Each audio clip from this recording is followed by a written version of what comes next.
ఒక నెల రోజుల కాలక్షేపం తర్వాత తెలంగాణ రాష్ట్ర ప్రభుత్వం ఇబ్రహీంపట్నంలో కుటుంబ నియంత్రణ ఆపరేషన్లు చేయించుకొని మహిళలు చనిపోవడం, అనేక మంది మహిళలు అనారోగ్యానికి గురైనటువంటి నేపథ్యంలో చర్యలు తీసుకుంటున్నాము అని చెప్పి ఒక యాక్షన్ టేకెన్ రిపోర్ట్, ఈ రిపోర్ట్ ఒకటి రిలీజ్ చేసింది. మీడియా మిత్రులందరికీ కూడా తెలిసినటువంటి అంశం. అయితే మేము ఈ రిపోర్ట్ చూసిన తర్వాత చాలా ఆశ్చర్యానికి గురైనాం. అసలు ఇందులో తీసుకున్నటువంటి చర్యలు ఏమిటి, మరి కఠిన చర్యలు అని వేటిని అంటారు, అవి వాళ్ళ మాకైతే అర్థం కాదు. దీంట్లో చాలా స్పష్టంగా డిసిహెచ్ఎస్ ఝాన్సీ లక్ష్మి గారు, డిఎంహెచ్ఓ స్వరాజ్య లక్ష్మి గారి పైన బదిలీ వేటు వేస్తూ ఒక 13 మంది పైన క్రమశిక్షణ చర్యలు తీసుకుంటున్నాము అని చెప్పి ప్రభుత్వం ఇచ్చినటువంటి యాక్షన్ టేకెన్ రిపోర్ట్. అయితే అసలు ప్రధానమైనటువంటి మూల కారకులు, అసలైనటువంటి నేరస్తుడు ఎవరైతే ఇవాళ Telangana director of health Gadala Srinivasa Rao garu ఉన్నారో వారిపైన ఎటువంటి చర్య లేకుండా ఇచ్చినటువంటి యాక్షన్ టేకెన్ రిపోర్ట్ అనేటువంటిది ఏ విధంగా చెల్లుబాటు అవుతుంది అనేటువంటిది భారతీయ జనతా పార్టీగా మేము అడుగుతున్నటువంటి సూటి ప్రశ్న.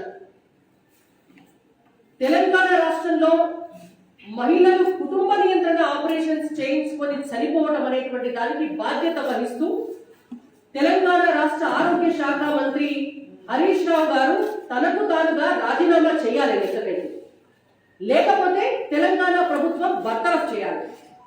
అటువంటి పని చేయకుండా ఇవాళ హరీష్ రావు గారి పైన చర్యలు ఉన్నాయి. ఇదే వైద్య ఆరోగ్య శాఖ మంత్రులుగా పనిచేసినటువంటి, గతంలో పనిచేసినటువంటి మంత్రుల పైన, ఉప ముఖ్యమంత్రుల పైన ఏదో ఆరోపణలు వచ్చినాయని చెప్పి బర్తరఫ్ చేసినటువంటి సందర్భాలు ఉంటాయి.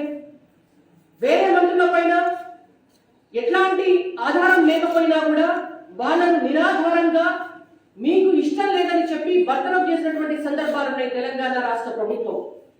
మరి వాళ్ళ తెలంగాణ రాష్ట్రంలో 4 మహిళలేమో కుటుంబ నియంత్రణ ఆపరేషన్ చేయించుకొని చచ్చిపోతారు. ఒక మహిళకేమో ఇంకొక దవాఖానలో కనీసం ప్రసవం చేయడానికి డాక్టర్ లేకపోతే నర్సులు కాలుతోటి తొక్కి ఆమె కడుపు పైన ఆమె ప్రసవం చేస్తే పాపం ఆ తర్వాత పూర్తి అనారోగ్యానికి గురై ఆ మహిళ చచ్చిపోయింది. ఇవాళ ఏ హాస్పిటల్కు పోయినా కూడా ప్రసవాలకు గవర్నమెంట్ హాస్పిటల్లకు పోతే కింద పడుకుంటున్నారు పేషెంట్, కుటుంబ నియంత్రణ ఆపరేషన్లు చేస్తే కింద పడుకుంటున్నారు పేషెంట్. ఇవాళ అట్లాంటి పరిస్థితుల్లో డైరెక్టర్ ఆఫ్ హెల్త్ చూసుకోవాల్సినటువంటి పని ఏదైతే ఉందో ఆ పని చేయనటువంటి గడాల శ్రీనివాసరావు గారు ప్రత్యేకించి ఇబ్రహీంపట్నం అంశంలో ఏ కుటుంబ నియంత్రణ ఆపరేషన్లు జరిగి ఫెయిల్ అయి మహిళలు చనిపోయిందో ఆ అంశంలో ఒక నివేదిక ఇవాళ భారతీయ జనతా పార్టీకి సంబంధించినటువంటి కొంతమంది డాక్టర్లు, నిజంగా చదువుకున్నటువంటి డాక్టర్లు కూడా ఒక నివేదికను తయారు చేశారు. అసలు ఆ రోజు నిజంగా ఏం జరిగింది అనేటువంటి. కుటుంబ నియంత్రణ ఆపరేషన్లో చేయించుకొని చనిపోయినటువంటి మహిళలకు ఇన్ఫెక్షన్ సోకడం వల్ల, హై బ్యాక్టీరియల్ ఇన్ఫెక్షన్ సోకడం వల్ల ఆ మహిళలు చనిపోయింది. మరి ఈ హై బ్యాక్టీరియల్ ఇన్ఫెక్షన్ ఎందుకు సోకింది అంటే వాళ్లకు ఆపరేషన్ చేయించడానికి వాడినటువంటి లాప్రోస్కోపిక్ ఎక్విప్మెంట్, ఆ ఇన్స్ట్రుమెంట్స్ ఏవైతే ఉన్నాయో వాటిని స్టెరిలైజేషన్ చేయకుండా వాడేది. ఆ ఇన్స్ట్రుమెంట్స్ డిస్ట్రిక్ట్ నుంచి ఆ ప్రత్యేకించినటువంటి ఇబ్రహీంపట్నం హాస్పిటల్ కు పోయినాయి. మరి ఆ ఇన్స్ట్రుమెంట్స్ కోవిడ్ రాకముందు వాడినటువంటి పరికరాలను స్టెరిలైజ్ చేయకుండా ఇన్ని రోజుల తర్వాత తీసుకొచ్చి ఒక హాస్పిటల్లో అట్లాంటివి చేస్తుంటే మరి వీటన్నిటినీ కూడా పర్యవేక్షించవలసినటువంటి వ్యక్తి ఎవరు అనంటే director of health Gadala Srinivasa Rao గారు. అక్కడ ఉన్నటువంటి స్థానిక ఆసుపత్రి సిబ్బందికి ఆ ఇన్స్ట్రుమెంట్స్ తోటి సంబంధం లేదు.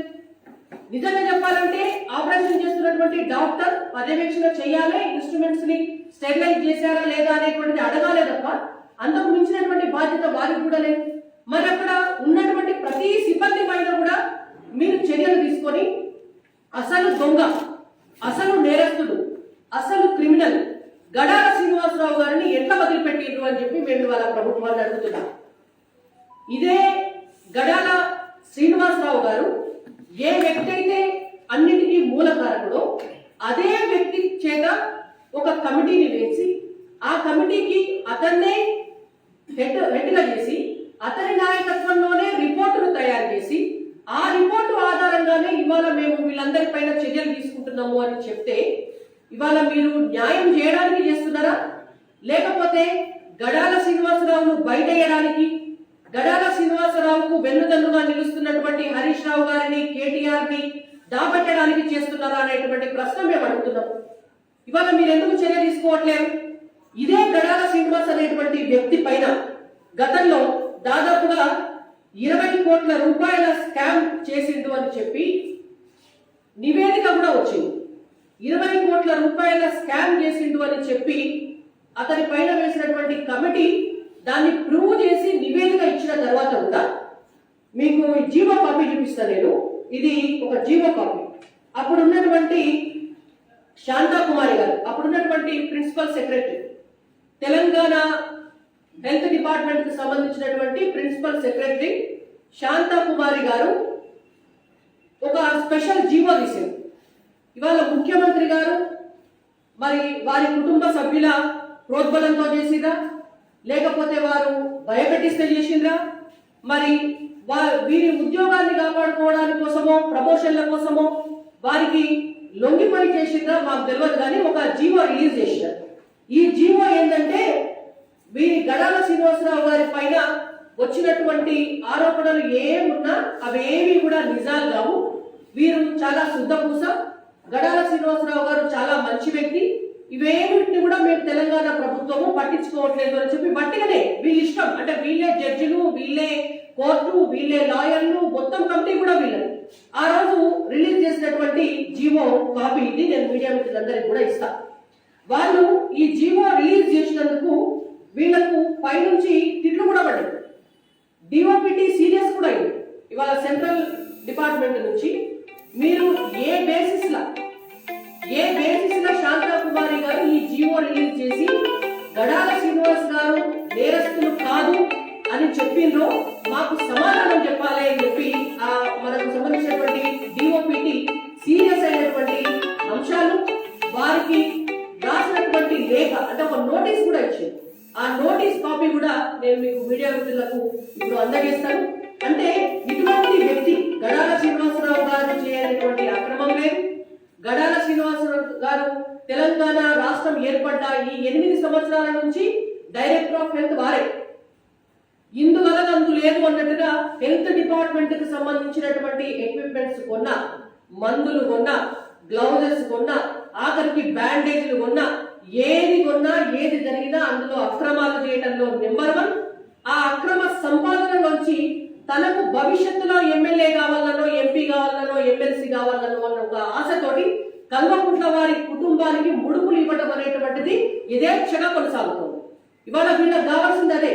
డైరెక్టర్ ఆఫ్ హెల్త్ అనేటువంటి వ్యక్తి ఉంటే తెలంగాణ రాష్ట్రంలో ఉన్నటువంటి ప్రభుత్వ దవాఖానలల్లో డాక్టర్లు ఉన్నారా, నర్సులు ఉన్నారా, కాంపౌండర్లు ఉన్నారా, లేకపోతే అక్కడ టెక్నికల్ సిబ్బంది ఉన్నారా, అక్కడ పేద ప్రజలకు ట్రీట్మెంట్ ఎట్లా జరుగుతుంది, ఆపరేషన్లు ఎట్లా జరుగుతున్నాయి, వీటి పట్ల ఎక్కడ కూడా శ్రద్ధ లేదు.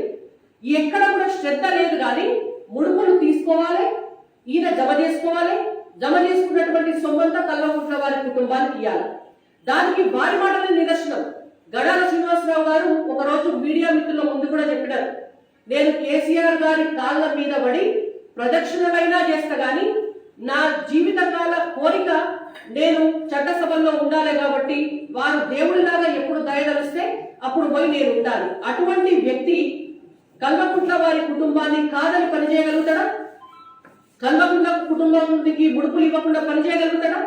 మరి ఈ మొత్తం మంత్రాంగంలో అసలు దొంగలు ఎవరంటే ఒక దిక్కు గడాల శ్రీనివాసరావు గారు, మరో దిక్కు ఆరోగ్య శాఖ మంత్రి హరీష్ రావు గారు.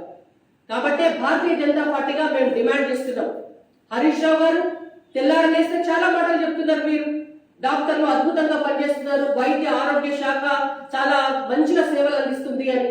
ఇవాళ మేము అడుగుతున్నాం, 25వ తారీఖు నాడు ఏ రోజైతే ఇబ్రహీంపట్నంలో ఆపరేషన్లు జరిగినాయో ఆ రోజున ఇబ్రహీంపట్నం సంబంధించినటువంటి డాక్టర్లు, ఉన్నతమైనటువంటి సిబ్బంది అంతా కూడా ముఖ్యమంత్రి గారి అక్కడ ఉన్నటువంటి రంగారెడ్డి జిల్లా కలెక్టర్ కార్యాలయం ఓపెనింగ్ కాడికి వచ్చింది. ఎవరి పర్యవేక్షణలో ఈ కుటుంబ నియంత్రణ ఆపరేషన్లు జరగలేదు. మరి మీకు బాధ్యత లేదా అని చెప్తున్నాం. ముఖ్యమంత్రి గారు వస్తే అందరూ రావాలని ఏమన్నా రూల్ ఉన్నదా అక్కడ? మీరు ఎందుకు పర్యవేక్షణ చేయలేదు అని మేము అడుగుతున్నాం. ఇవాళ కుటుంబ నియంత్రణ ఆపరేషన్లు చేయడానికి తెలంగాణ రాష్ట్రం మొత్తం కూడా 4 సర్జన్లు ఉన్నారు. 4 సిగ్గుచేటు. ఇవాళ తెలంగాణ రాష్ట్ర వైద్య ఆరోగ్య శాఖకు సిగ్గుచేటు. 4 సర్జన్లు ఉంటే అన్న 2 on duty, 2 retired surgeon. Retired అయినటువంటి వాళ్ళను కూడా 2 పట్టుకొచ్చి మీరు ఆపరేషన్లు చేపిస్తున్నారు తప్ప మరి ఈ రోజు వరకు కూడా సర్జన్ల నియామకం ఎందుకు చేయలేదు అని మేము హరీష్ రావు గారిని అడుగుతున్నాం. హాయ్ ఫ్రెండ్స్, మా టుడే టుమారో యూట్యూబ్ ఛానల్ చూస్తున్నందుకు చాలా థ్యాంక్స్. మరిన్ని లేటెస్ట్ వీడియోస్ కోసం వెంటనే సబ్స్క్రైబ్ చేయండి. అలాగే ఈ బెల్ ని కూడా రింగ్ చేసేయండి. మా నోటిఫికేషన్స్ అన్ని మీ మొబైల్లో వస్తాయి. అలాగే మా వీడియోస్ మీకు నచ్చితే లైక్ చేయండి, షేర్ చేయండి, నచ్చకపోతే కామెంట్ చేయండి.